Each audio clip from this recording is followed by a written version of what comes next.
Bonsoir. Pour ce café de la démocratie du mois de novembre, l'invité était Jean-Baptiste Sarroqui, qui est un militant du Front de gauche et du Parti communiste français. On s'est posé la question avec lui en ouverture, où allons-nous maintenant? Économiquement et politiquement, bien sûr. Alors, comment voyez-vous ce grave problème? Ce grave problème, c'est que justement, il est grave. Et que donc, on est à l'heure des choix. Il va bien falloir que nous prenions avec volonté la décision de ce que j'ai appelé le train fou du libéralisme.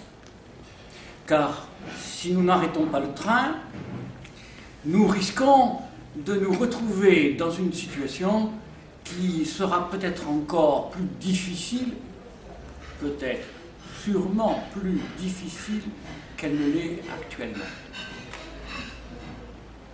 Parler d'un totalitarisme politique aujourd'hui, économique, qui fait que depuis 40 ans, depuis qu'existe par exemple la BCE, nous sommes soumis à des emprunts qui conduisent à des dettes et un manque de contrôle des États qui seraient, dans votre perspective, désormais davantage contrôlés par les citoyens, dans une perspective de 6e République. Vous pouvez en dire plus là-dessus?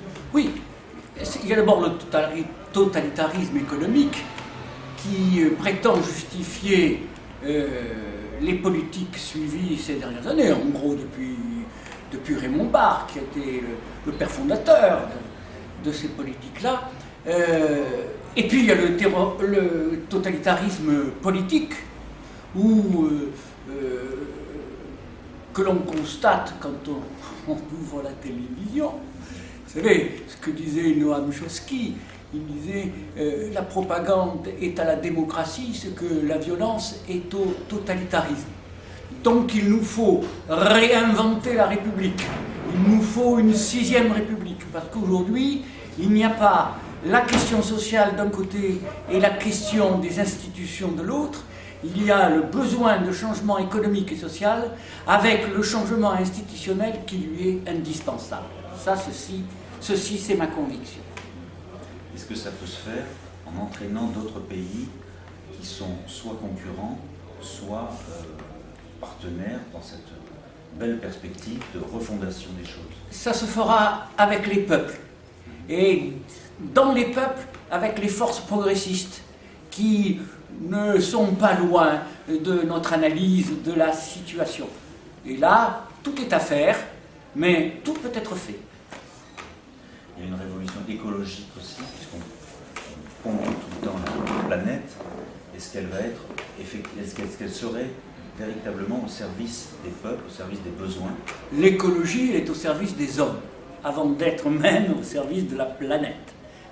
C'est-à-dire que ce que nous défendons à travers une gestion des matières premières, une politique économique nouvelle, c'est-à-dire basée sur une croissance maîtrisée, durable, etc., nous le faisons pour les hommes.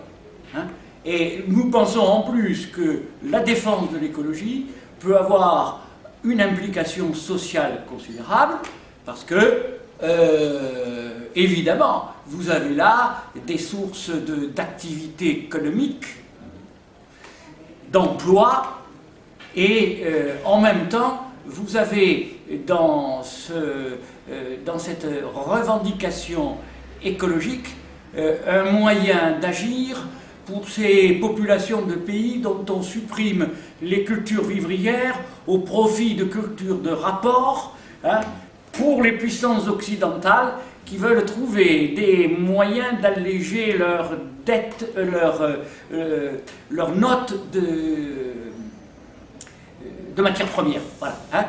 En gros, c'est ça. Donc, voyez-vous, pour moi, l'écologie, ça ne pose pas de problème.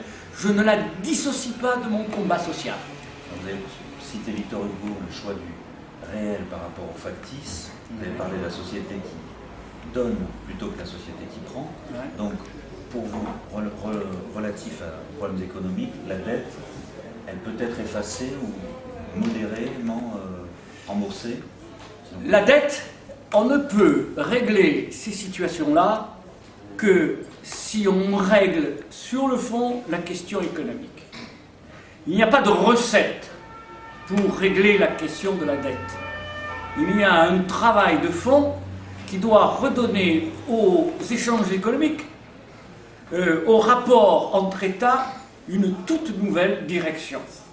Donc, c'est ça qui fait le Front de gauche, c'est que nous voulons une révolution concrète, qui soit faite pour les hommes, l'humain d'abord, et qui, comment pourrais-je dire, ouvre l'avenir à des tas d'hommes et de femmes qui n'en ont plus. Vous voulez qu'ils se réapproprient donc les avoirs, les savoirs et les pouvoirs. Voilà, c'est surtout ça. C'est cette formule que j'ai employée et qui me paraît essentielle. Les avoirs, on les a par le savoir, et le savoir, ça permet d'exercer le pouvoir. Donc il faut que les peuples s'emparent des trois. Et tout ça, ça conduit à un développement intelligent et réfléchi. Ça conduit à un développement intelligent et réfléchi et à une démocratie nouvelle. D'accord. Je vous remercie, Jean-Baptiste Sarroqui. Le prochain Café de la démocratie aura lieu le 1er mercredi de décembre et on reviendra sur l'après G20.